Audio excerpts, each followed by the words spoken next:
Hello computer students में आपका स्वागत। दोस्तों एसआईआर के चलते जिनको इलेक्शन कमीशन ऑफ इंडिया की तरफ से नोटिस आई है, यानी गणना प्रपत्र भरने के बाद भी जैसे कि नोटिस आ गई हैं, तो अब उनको जैसे कि मतदाता सूची लेकर जाना है जहां पे उनको नोटिस आई है, यानी कि जिस डेट पे जाना है और वहां पे क्या क्या प्रक्रिया होती है। जैसे जो लोग जा रहे हैं वहां पे क्या क्या हो रहा है, मतदाता सूची को भी बोला जा रहा है कि मिलान करने के लिए आप लाइए। तो इस वीडियो में पूरा मैं आपको कंप्लीट बताने वाला हूँ क्या प्रोसेस हो रही है वहाँ पर और क्या क्या डॉक्यूमेंट्स आपको रियल ले जाना है, ताकि आपको बाद में वहाँ पे दोबारा ना बुलाया जाए, ना जाना पड़े। तो इस वीडियो में पूरा क्लियर करने वाला हूँ। जैसे कि यहाँ पे देख सकते हो कि किस किस व्यक्तियों की जो सूची है, मतदाता सूची 2003 की है। अगर आपके किसी भी संबंधी का 2003 में नाम था तो आपको जरूर से लेके जाना है। इसका तुरंत ही मिलान उसके वहाँ पे हो जाता है, डायरेक्ट ही जैसे ये मैच कर दिया जाता है। तो इस वीडियो में आपको पूरा कंप्लीट आपको बताने वाला हूँ और क्या क्या ले जाना है और वहाँ की प्रक्रिया क्या है, सब कुछ। तो चलिए शुरू करते हैं। सबसे पहले तो आपके पास जो नोटिस है कुछ इस तरह से आया होगा। यहाँ पे मैं एग्जांपल के लिए डेमो नोटिस फॉर्म रखा हूँ। यहाँ पे आप देख सकते हो आपका नाम होता है, नीचे निर्वाचक का फोटो पहचान पत्र यानी जो ईपिक संख्या होती है वो होता है। उसके बाद विधान संख्या क्षेत्र और यहाँ पे नाम भी लिखा होगा। और उसके बाद भाग संख्या यानी कि जो भी आपकी भाग संख्या, ये आपके नोटिस वर्तमान पते के अकॉर्डिंग आती है जहाँ से आपने गणना प्रपत्र भरा, ठीक है। अब उसके बाद यहाँ पे लिखा होता है रीजन, जैसे कि पढ़ सकते हो कि आपके द्वारा विधानसभा क्षेत्र निर्वाचन नामावली का विशेष जो एसआईआर का कार्य चल रहा है, जिसमें से आपका जो गणना प्रपत्र आपका प्राप्त हो गया, जो आपने हस्ताक्षर करके भरा था। अब उसके बाद उसमें यह देखा गया जांच के बाद कि आपने अपने रिश्तेदारों से संबंधित वह विवरण नहीं भरा है जिसके आधार पर आपको आपके रिश्तेदार को पिछले एसआईआर के दौरान तैयार की गई निर्वाचक नामावली में एक पंजीकृत निर्वाचक के रूप में माना जाए, स्थापित किया जाए। मतलब आपने डेटा तो दिया लेकिन भरने में गलती हो गई या सही तरीके से मिलान नहीं हो पाया, जिसकी वजह से यहाँ पे ये स्थिति उत्पन्न हो गई। अब यहाँ पे दूसरे पॉइंट पे ये लिखा है, पिछले प्रगाढ़ पुनरीक्षण यानी एसआईआर के दौरान तैयार की गई निर्वाचक नामावली में मिलान न होने की संभावित न होने पर या संभावित रूप से गलत हो जाने पर, मिलान होने पर या दृष्टिगत आपसे अनुरोध किया जा रहा है कि आपको भारत निर्वाचन आयोग की तरफ से एसआईआर में आपको मूल दस्तावेज के साथ आपको यहाँ पे दिनांक दिया जा रहा है। आपको इस नोटिस के माध्यम से जाना है, श्रवण करना है। देखिए गांव में क्या होता है, लोग कहते हैं जब सब लोग जाएंगे तब हम जाएंगे, लेकिन ऐसा बिल्कुल भी नहीं करना है। जिस डेट पे आपका यहाँ पे मेंशन है उस डेट पे जाना है, क्योंकि कुछ लोगों का अलग अलग है, ठीक ना। तो आपको अपना डेट और टाइम यहाँ पे देख लेना है। उसके बाद यहाँ पे स्थान यानी जिसका रजिस्टर जहाँ पे जाना है मोहर लगी होती है, उस अधिकारी का नाम यहाँ पे लिखा रहता है कि कौन यहाँ पे आपका देख रहा है। उसके बाद यहाँ पे बीएलओ का कॉन्टैक्ट डिटेल होता है जिससे आप संपर्क करके बात कर सकते हो, ठीक है। ये तो हो गई बेसिक डिटेल जो नोटिस में मेंशन है, मैंने आपको समझा दिया है। अब यहाँ पे आता है नोटिस प्राप्त होने के बाद जो दूसरा पेज है, निर्वाचक को निम्नलिखित श्रेणियों के आधार पर अभिलेख उत्पन्न करने हैं, जिसमें से 3 कंडीशन है जो डेट ऑफ बर्थ के हिसाब से यहाँ पे रखी गई हैं। जिसमें से पहली कंडीशन है 1/7/1987 यानी 1/7/1900 से पहले भारत में जिनका जन्म हुआ है। अब जैसे कि मान लीजिए 1 जुलाई 1987 से पहले जिनका जन्म हुआ, यहाँ पे 2 केस होते हैं। पहले के लिए यहाँ पे ये लिखा है कि नीचे दी गई सूची में से कोई भी आप एक अपना खुद का दस्तावेज जिसमें से जन्म तिथि और स्थान का पता चलता हो, तो आप आधार कार्ड भी दे सकते हो या और भी अन्य कोई समकक्ष डॉक्यूमेंट दे सकते हो। अब जैसे कि एक चीज़ यहाँ पे मैं बता देता हूँ, जैसे कि आपका सूची में अगर नाम है तो आपको क्या करना है, सिंपल सा आपको केवल वही सूची उठा लेना है। जैसे कि अगर आपका नाम था 87 की डेट ऑफ बर्थ के पहले के आप मतलब जन्म है और आपका 2003 की सूची में भी आपका नाम है और किसी वजह से नोटिस आपको आ गया है, गलत भर गया, तब आपको ये नोटिस मतलब एसआईआर की 2003 की सूची डाउनलोड करके पहला पेज और जहाँ पे आपका नाम है वो पेज प्रिंट करके जाके वहाँ पे समकक्ष अधिकारी को दे देना है कि मेरा नाम यहाँ पे था, तो आपका क्लियर हो जाएगा। ये था पहला। दूसरा आता है जो बहुत सारे केसेस हो रहे हैं 1/7/1987 से लेकर 2/12/2004 तक के बीच में जिनका भारत में जन्म हुआ।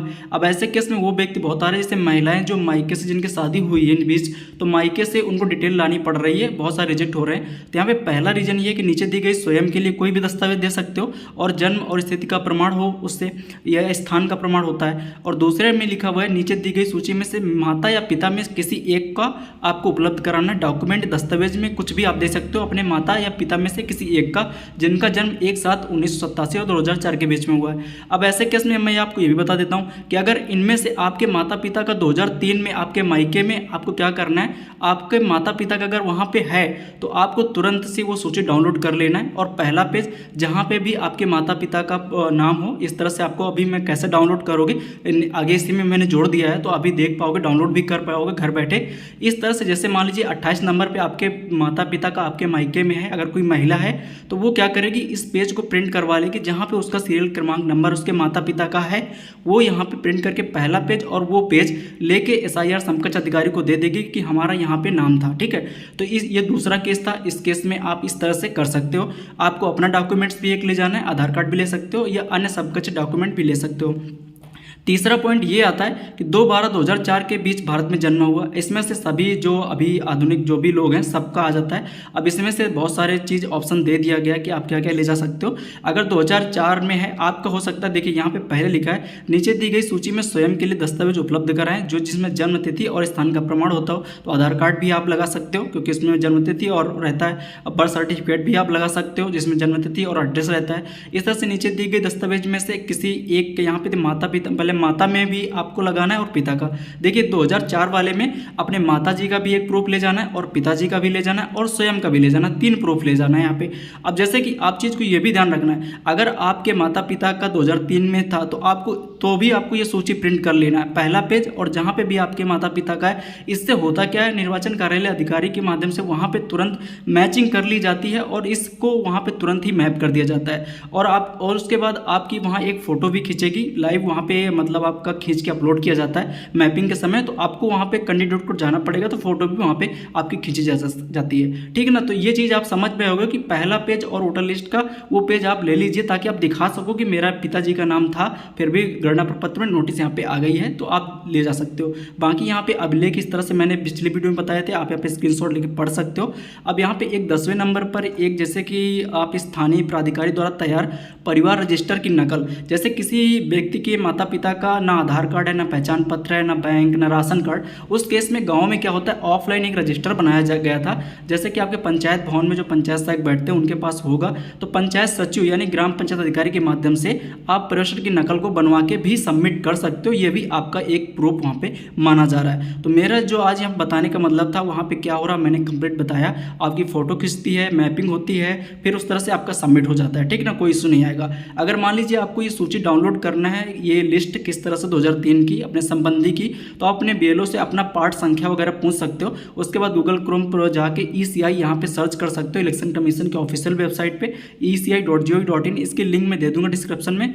यहाँ पे आपको क्लिक कर देना है। जैसे लास्ट SIR में आपको जैसे आप यहाँ पे क्लिक करते हो उसके बाद यहाँ पे 2 टैब खुलते हैं। यहाँ पे सर्च बाय इलेक्टर डिटेल का ऑप्शन खुलता है, तो आपको यहाँ पे क्लिक करना है सर्च इन लास्ट SIR ई-रोल पर। ठीक ना, यहाँ पर क्लिक करने के बाद सिलेक्ट स्टेट पे आपको क्लिक करना है, यानी आप किस राज्य से बिलोंग करते हो तो आप लोग को अपना स्टेट यहाँ पे सिलेक्ट कर लेना है। स्टेट को सिलेक्ट करने के बाद व्यू के ऑप्शन पे आप क्लिक करोगे। जैसे व्यू के ऑप्शन पर क्लिक करोगे तो इस तरह से आता है। अब यहाँ पे आपको अपना डिस्ट्रिक्ट, अपना क्या, जहाँ पे आपके माता पिता की डिटेल थी जिससे आप मैपिंग 2003 की करवाना चाहते हो, अपना हो तो अपना भी सिलेक्ट कर सकते हो, उसको सिलेक्ट कर लेना है। और 2003 में वहाँ पे क्या विधानसभा लग रही थी, AC यानी कि कंस्टिट्यूंसी ऑफ विधानसभा, नहीं पता है तो अपने BLO से भी पूछ सकते हो या वहाँ के BLO से भी पूछ सकते हो। सो पर क्लिक करोगे, इस तरह से आप देख सकते हो वो डिटेल खुल जाती है। जहाँ पे कुछ दे AC नंबर आप देख सकते हो, विधानसभा संख्या नीचे लिखी है, पार्ट नंबर यानी भाग संख्या, ये नहीं पता है तो आप BLO से कॉल करके भी पूछ सकते हो कि मेरा क्या लगता है। उसके बाद यहाँ पे पोलिंग स्टेशन लिंक डाउनलोड करने के लिए है।